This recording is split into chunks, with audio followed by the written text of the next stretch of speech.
Welcome to tonight's transmission of the Ministry of Assumption Absolute. This transmission is brought to you by and is courtesy of the Electric Temple. My name is Lucien Francois Mateo St. James, and I'm here to encourage you in knowing with empowered conviction the truth of your transcendent divinity. I appreciate you co-creating this moment with me. What are you planting in the garden of your mind? What types of seeds?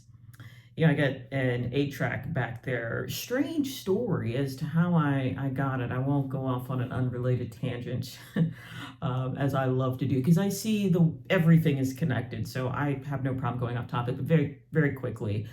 For instance, this has to do with everything I'm saying. So because I have a self-concept that things that want to be preserved and restored come to me, like this shirt, I think I know is older than I am. It's early 90s. I was born in the mid 90s. So, because I just have that idea about myself, it's a very general idea. It's not an idea that I consciously meditate on. It's just an idea that I have about myself. I love old things, and I preserve a lot of old things and restore old things. So I was helping a friend clean out a closet in a very strange place. And in that closet was just like an 8-track just sitting there. And I was like, what? Because she didn't even know what it was. She was like, what is this? And I saw speakers. I was like, these speakers belong to something. And then I found the receiver, and then I looked up the model 1975. I had to tinker with it a little bit to get it to work. But I love it. It's probably my most prized possession that I own. Absolutely. I mean, I felt like when it came home, I felt like it was like personified, and it was like, this is where I'm going to spend the rest of my days. Like it had been rescued. But I was messing around with that today, and I was tuning it and hit a Christian radio station in the area. And I did get an insight. Here's the thing, is like, I'll get a word from anywhere. I mean, anybody talking, I'll sift through it and interpret it in a way that makes sense for me. And the word I got was, and I'm in the Midwest, I'm in like the rural Midwest. So the guy was talking, he's like, it was really empowering to me, recognizing that I am a citizen of the kingdom, and that we are all citizens, and that I am a citizen of a different world, yet I am here as a soldier in this world, in the world that we are living in, that we are looking in, and I am called by Jesus Christ to be an ambassador of his kingdom, of which I am a citizen. And then, I tuned to something else because I was tuning it, and I was like, that, if we're not applying the, religious, dogmatic, institutionalized, organizational ideas through which he's speaking about the citizenship and the ambassador and Yeshua, Jesus Christ, I'm like, there really is something to that. Are you aware of the fact that you are a citizen of heaven on earth? Because my ideology that I teach as a part of this ministry is that we're already living the afterlife. And in that, I mean that it's already done, that we're already living the dream, that it's a holographic reality, that it's fractal, that it's not fixed, that it's not necessarily linear, that you don't have to earn or strive or effort to get anything. However, when you have acquired those ideas, as most of us have, as 99% of us have from childhood, we then live that out, and our afterlife becomes really more of an epilogue to hell than it does the citizenship of heaven, or the citizenship of the afterlife, the citizenship of living out your time here on earth as a divinely incarnate, individualized expression of the all that is. And in order to live that citizenship, you have to plant the appropriate seeds, because we might then view our citizenship as meaning the citizenship of divinity, the citizenship of holiness, of heaven, of abundance, as represented by certain material things. Or how could I be in heaven if I don't have the relationship I want? Or how could I be in heaven if I don't have the career employment that I want? Or I'm not making the money that I want? Or I have all of these different negative circumstances. I have these health problems, and my dog just got sick, and my best friend hates me. And how could I be in the afterlife if all of those things are the things that are simultaneously happening.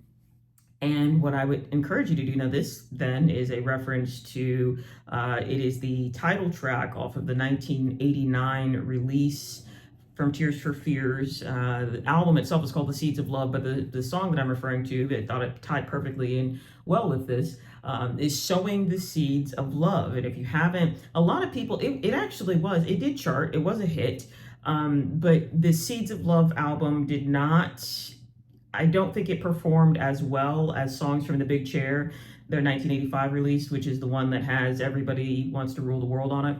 But I would suggest you go listen to that song. And the song itself is kind of a couple interpretations there. I'm using it for, metaphysical means.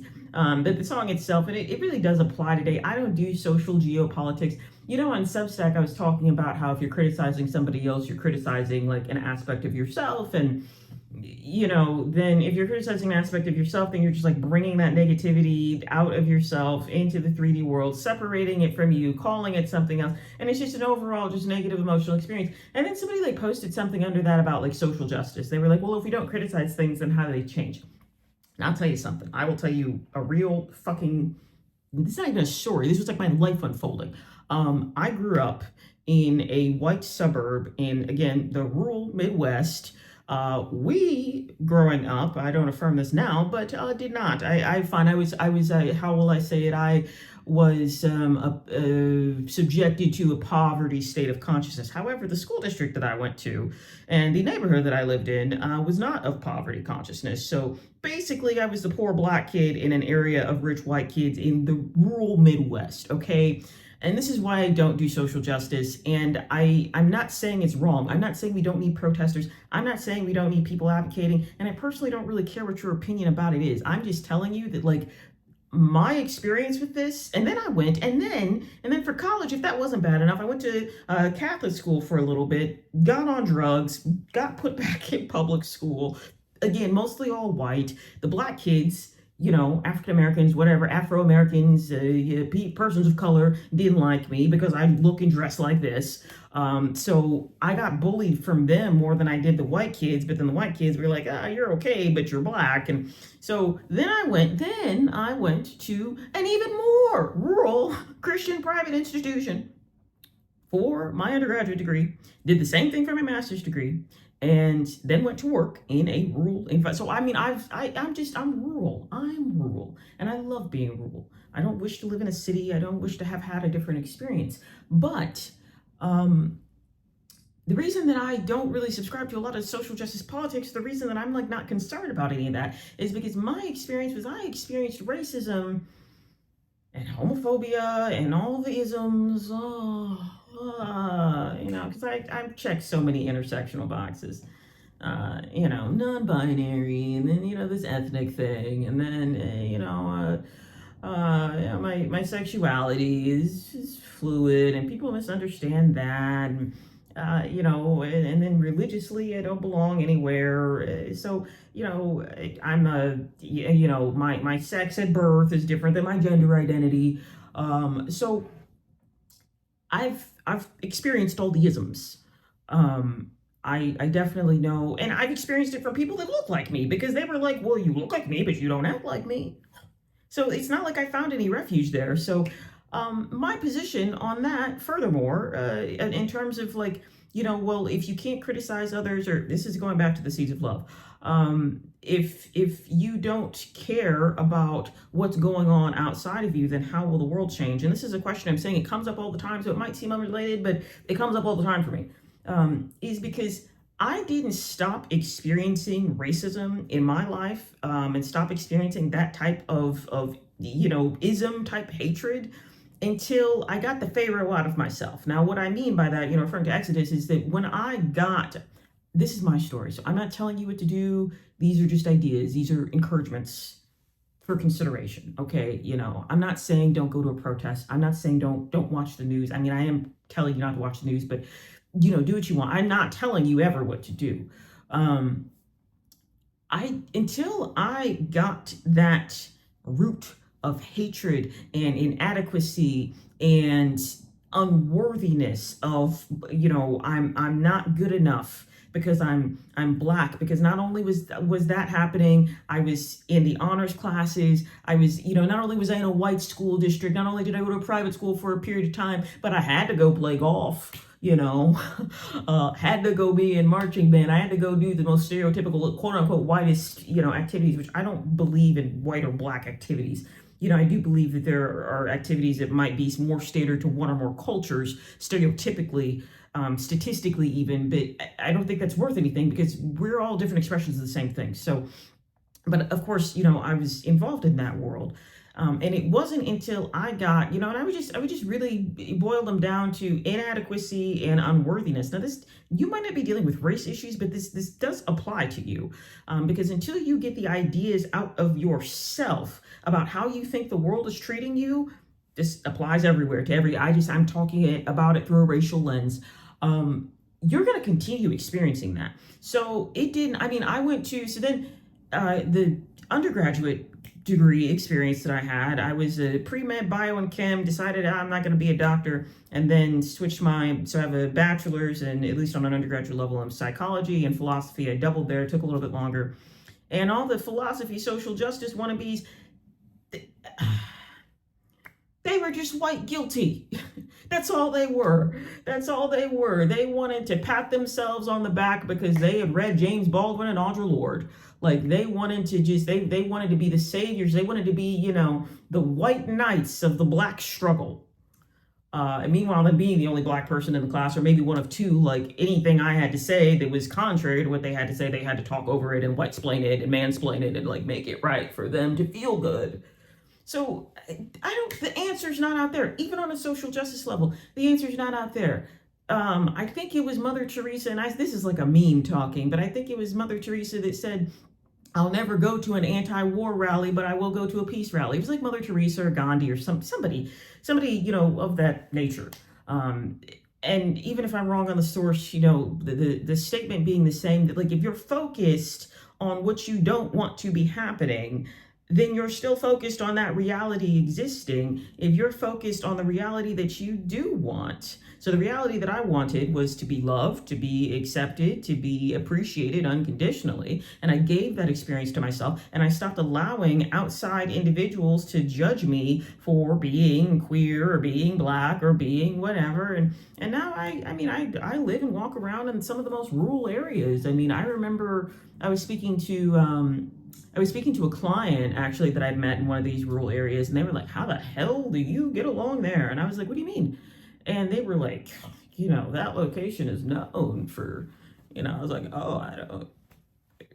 It's like, to me, that's like most of the United States. The locale that I've lived in, it's never not been that way. So I just adjusted myself to it, meaning not adjusted to that happening and it being normal, but I adjusted my self-concept to the fact that, like, I'm not lesser. I don't need to work harder because I'm a woman. I don't need to work harder because I was, born, and I don't identify as being a woman, but, that idea being people projecting that onto me when people misuse my pronouns. I don't correct people on my pronouns. My pronouns are they, them. I don't correct people on my pronouns because I know that the minute that I start getting fixated on, oh my God, what do they call me? And I really would, I know this is a controversial message, but it is a message that I do think is particularly important to my LGBTQIA plus, they, them siblings and of, the earth, is because when you get fixated, and it sounds bad. I don't think it's bad, but I've gotten backlash for this idea that,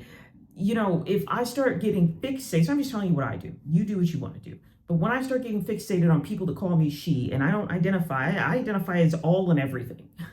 I identify as the masculine, and I identify as the feminine. And in all of that, I identify as nothing. I can be a rude bitch or I can get things done. And I think everybody has both of those energies present, and I just choose to represent them in myself.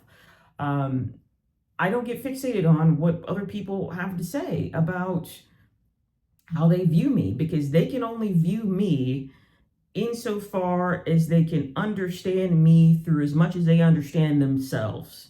Or Ram Dass said this, and I always screw this quote up, but he said that it is only that which is, it is only the me that is within you that can hear what I'm saying.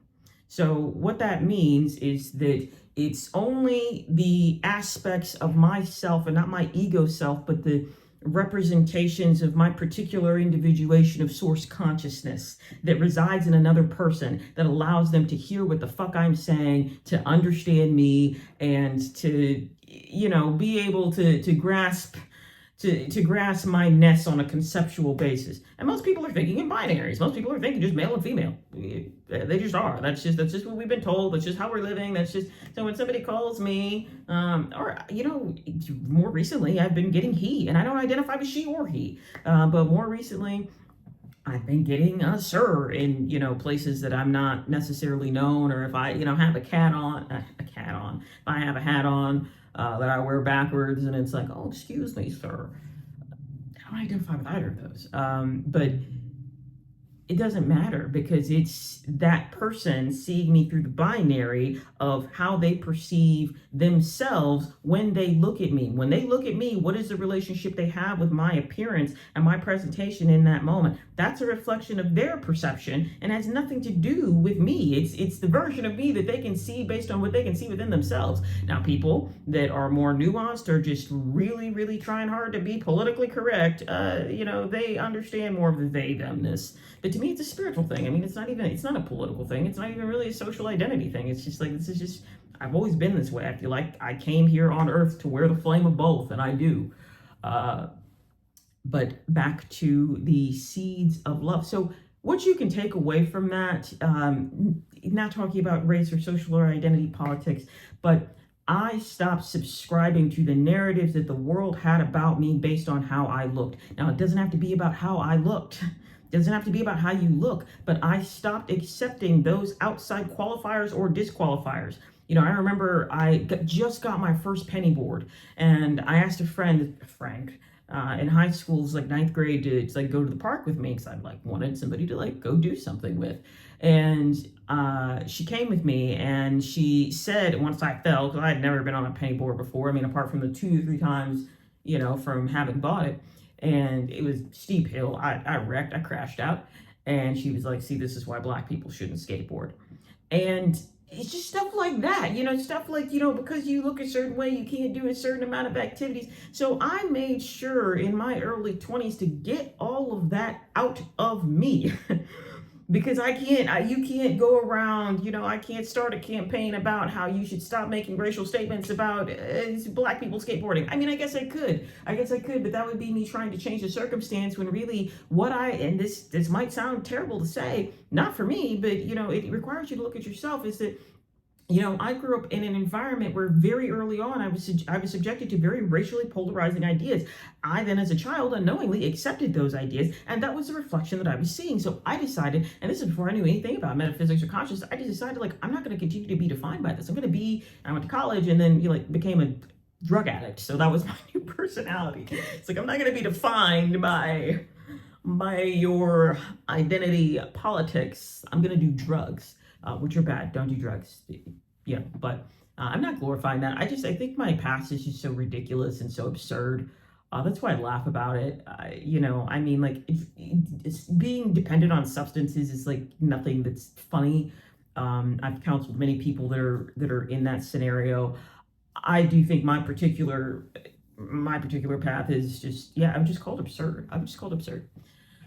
So that's what that has to do with you, is when you let the world define you on the outside, sowing those seeds of hatred and of contempt, maybe seeds that you inherited unknowingly, and you started sowing them themselves, and you're just seeing the remnants of that.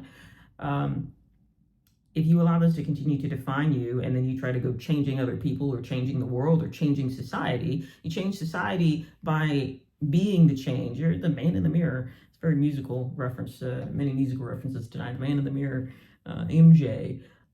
You have to make that change. But back to 1989, Sowing the Seeds of Love. So there's many interpretations of the songs where I got derailed. It's all on the track, though. You're never off the path. This song is it's a protest song, really about, and it does apply today. Not that I care too much about politics and social whatever, but it does apply actually today about, the economy, and about at that point in time they were talking about like I think it was like the new right, or there is the new right majority, the majority of, I don't know, there was something going on in the 80s with like a new right movement of conservatism. And it's talking about that. It's talking about the older generation, older ideas, and really just how plaguing all of that is in society. But then the chorus goes, sowing the seeds of love, sowing the seeds, the birds and the bees, my girlfriend and me in love. So it's kind of a make love, not war, peace. But then the next verse goes on to talk about gratitude, and goes on to talk about how we can revise our minds to see a world that is loving, and on an individual basis. Because if we look outside, there is maybe not a lot of love on the outside, and maybe there are particular agendas to make sure that it's the case that it's not a lot of love outside. But what you can do is extend love to yourself, extend love to your loved ones, and keep pushing. To sow the seeds of love. And again, I definitely think the song itself, I mean, if you interpret it very directly, takes on a more erotic, well, it's all erotic just being of vital feeling, of presence, but maybe a more sensual, sowing the seeds of love, my girlfriend and me, so takes on more of a tone of, I guess, sensuality. But the song, the reason that I brought it up was because to think about in our minds, what types of seeds are we sowing? Because we look out there, so all of this is really about, in vague different ways, discounting circumstance, but not necessarily just ignoring the circumstance, but looking at, if you were back to that original, as we're always back to the beginning, a citizen of heaven, how would you feel? If you were a citizen of, an ambassador of the afterlife, how would you feel? How would you feel? Most of our manifestations are an attempt to bring us to the realization of, or, our conceptualizations of the car, the house, the relationship, and the money, and maybe other things. Usually have more to do with freedom, with abundance, with joy, with peace, with clarity. Freedom, abundance, joy, peace, and clarity. So that's what I would imagine. I mean, in vaguer, this is more vague terms, and more broad terms, in terms of really we're talking about self-concept. Are you living as a citizen of your afterlife? Are you able to access a feeling of abundance? What would that feeling entail for you? Sure. Okay, sure. It might mean the ability to go purchase certain things, but that's a 3D external consequence. And oftentimes we're trying to manifest the 3D external consequence while sowing seeds of poverty, of not, of here's what's going wrong. Sowing the seeds of love would be gratitude for all that is. Sowing the seeds of love would be, what do you say to yourself when you look in the mirror? Can you do mirror work? It's not about like yelling things about yourself in the mirror, but it can be so empowering just to look at yourself and be like, damn, I love you. You're hot. Like, what types of things come, what are the predominant seeds that you're sowing on a regular basis? Now, the other part that we're really talking about here, if we're talking about peace, love, clarity, joy, abundance, gratitude, sowing those seeds, we're talking about subconscious reprogramming, and we're talking about self-concept. Now, there is a previous video that I made that said no need to reprogram, just choose. That message is interchangeable with this message, because the message then was that you don't need to quote-unquote reprogram, because that can sound daunting, but you choose over and over and over and over again, until effectively you have done the reprogramming. Because, if you grew up in an impoverished environment and you've had an impoverished adulthood, and then all of a sudden you start thinking about, like, I want, whatever type of supercar and whatever type of house, and I don't get it, and the manifestation's not working, and I'm hiring coaches, and I'm watching these videos, and I don't get what's wrong with me. Well, what if we took our focus off of the house? What if we took our focus off of the material effects and looked at the cause, and the cause being those seeds? And then, let's take it to the scripture. You will receive, you will reap what you sow. What are you sowing? Can you sit with yourself? What would it be like to be a citizen of the kingdom of the afterlife of heaven? And I can answer that for myself, but you need to answer that for yourself. Would you be worried about bills? Would you, as a citizen of the afterlife, would you be worried about your neighbor and whether or not their cat is fed? Maybe you would. Maybe you've got a benevolent soul where you care about such things. I don't. Would you be concerned about what's going on geopolitically? If you were like, what is your afterlife? The afterlife, that's the scenery we're talking about. And then what are the seeds that you're planting in the garden of your afterlife? We're talking about your consciousness. If you were, even think about the hokey idea of a Christian, grandma's gonna be there, and my cat Fluffy that I lost when I was 5 years old, and cousin Bill, and I hope I get to meet my great grandmother. Even if we look at it that way, what does that entail for you?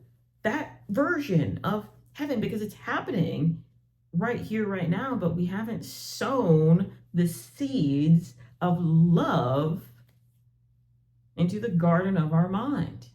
And it's something, then, once you sow them, you have to consistently water them. So yes, you can call it choosing over and over and over again, meaning I'm consistently reciting, I am joy. I am joy, I am love, I am abundance, I am peace, I am health. Like, just start there. If you're not seeing the reality that which I would imagine you're not because you're watching me, if you're not seeing the reality that's consistent with your desires, let's take it away. I would dial it back.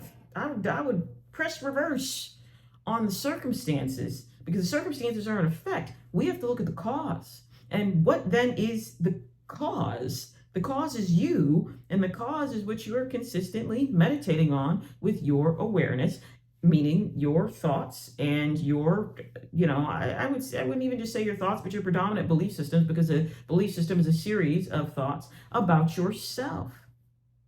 If you're trying to manifest health, but you're consistently complaining about being in pain, well, you're sowing seeds of I'm in pain. This is never going to end. And I know this from experience, I know this from experience, I've manifested disease in my life, and I've manifested myself healthy. And it was me the entire time. I had a belief in the presence of disease. I stopped believing in the presence of disease. I was like, I'm not going to any doctor. Now, go to the doctor. Go to the psychiatrist, eat your pills, do whatever you need to do. I'm not a medical professional. This is metaphysical lecturing at its finest, okay? So don't, die on your couch and then say, Lucian said. Lucian didn't say anything.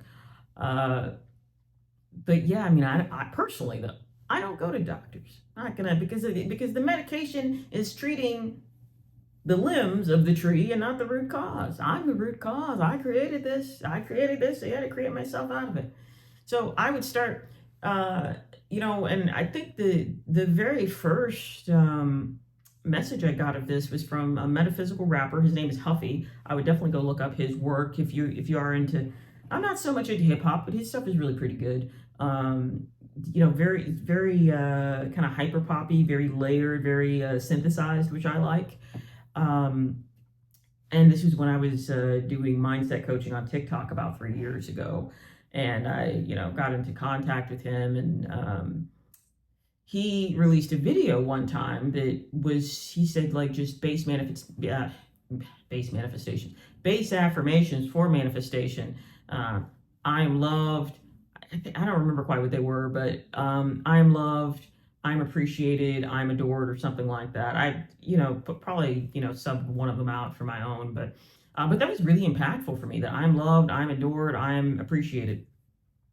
And I actually and I just started again. You could call it reprogramming, but if that's too if that's too how do I know if I'm programmed or not?